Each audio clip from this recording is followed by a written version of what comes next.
আম্মা বাদ নাউযু বিল্লাহি মিনাশ শাইতানির রাজিম বিসমিল্লাহির রহমানির রহিম। প্রিয় ভাই ও বোনেরা, আজ আমরা আলোচনা করব এমন এক রাত নিয়ে যে রাতের কথা শুনলে পাথরেরও বুক কাঁপে।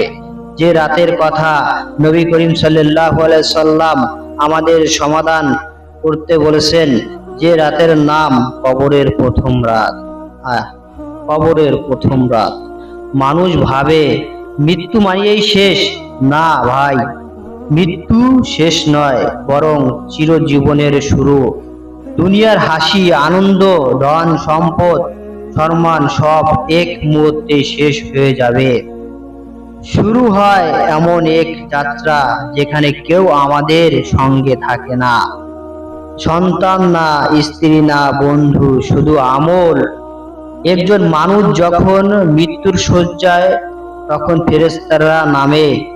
যদি সে ইমানদার হয়, ফেরেশতারা আসে শান্তির বার্তা নিয়ে। যদি সে গুনাহগার হয়, ফেরেশতারা আসে ভয়ঙ্কর চেহারা নিয়ে। তারপর আত্মা টেনে বের করা হয়। যদি মুমিন হয়, আত্মা সহজে বেরিয়ে আসে, যেন পানির ফোঁটা গ্লাস থেকে বের হয়। আর যদি পাপী হয়, আত্মা টানতে থাকে যেন লোহা কাঁটাযুক্ত কাপড়ে আটকে গেছে। এরপর তাকে কবরে নেওয়া হয়। সবাই কাঁদে, শোক করে, কিন্তু সে তখন শুনতে তাদের পদাচরণ। ফেরেশতারা এসে বলে, হে মানুষ, এখন উত্তর দাও, তোমার রব কে? কবরের প্রথম রাত এক নিঃশব্দ রাত। না আলো নাই, না আওয়াজ, শুধু নির্জনতা। এই রাতে কবর তাকে জিজ্ঞেস করে, হে আদম সন্তান, আমার জন্য কি পরিস্থিতি এনেছো? যদি সে আল্লাহর পথে চলতো, কবর বলে, তোমারে স্বাগতম, তোমাকে স্বাগতম, আমি তোমার জন্য প্রস্তুত হব। কবর প্রসারিত হয়, জান্নাতের দরজা খুলে দেওয়া হয়, সুগন্ধি বাতাস আসে এবং এক নূর তার মুখে ছড়িয়ে পড়ে। কিন্তু যদি সে পাপী হয়, কবর বলে, তুমি আমার জন্য কিছুই করনি।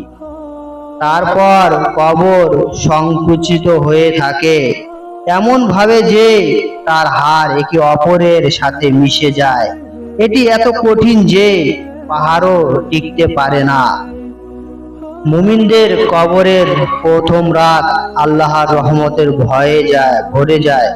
ফেরেশতারা তারপর পাশে এসে বলে, ভয় করো না, তুমি তোমার রবের সন্তুষ্টির মধ্যে আসো। তারপর কবরের প্রশান্ত হয়, যতদূর তার চোখ যায়। কবর খুলে যায়, একটি জান্নাতের দরজা খুলে যায়, একটি জান্নাতের বিছানা আসে, সুগন্ধ ছড়িয়ে পড়ে। সে আনন্দ বলে, হে আমার রব, কিয়ামত তাড়াতাড়ি কায়েম করো, যেন আমি জান্নাতে প্রবেশ করতে পারি। অন্যদিকে কাফের বা গুনাহগারের কবরের ভয়ঙ্কর শাস্তি হতে থাকে। ফেরেশতারা কঠিন কণ্ঠে প্রশ্ন করে, তোমার রব কে? সে বলে, আমি জানি না। তোমার নবী কে? সে বলে, আমি বলতাম একজন নবী এসেছিলেন। ফেরেশতারা বলে, তুমি জানলে না, বিশ্বাসও করলে না? তারপর ওপর লোহার হাতুড়ি দিয়ে আঘাত করা হয়। এমন শব্দ হয় যা পৃথিবীর প্রাণীরা শুনতে পায়, শুধু মানুষ শোনে না। তার কবরের আগুন ধরে যায়, জান্নাতের দরজা বন্ধ হয়, জাহান্নামের আগুন তার দিকে উকি দেয়। প্রিয় ভাই ও বোনেরা, মৃত মানুষ কবরের মধ্যে একা থাকে, কিন্তু তার জন্য একটিই সাহায্য, দোয়া ও সদকা। নবী করিম সাল্লাল্লাহু আলাইহি সাল্লাম বলেছেন, তোমরা মৃতদের জন্য দোয়া করো, কারণ কবরের অন্ধকার তা আলোর মতো পৌঁছায়। তুমি যদি তোমার প্রিয়জনকে ভালোবাসো, তাহলে তার জন্য দোয়া করো, কুরআন পড়ে ইসালে সওয়াব দাও, একটি সদকা তাকে কবরের কষ্ট থেকে রক্ষা করতে পারে। কবর অন্ধকার, কিন্তু সেই অন্ধকার আলোকিত হয় আমলের দ্বারা। যে নামাজ পড়ে কবর তার জন্য আলো হয়ে ওঠে। যে রোজা রাখে কবরের মধ্যে ঠান্ডা বাতাস পাঠায়।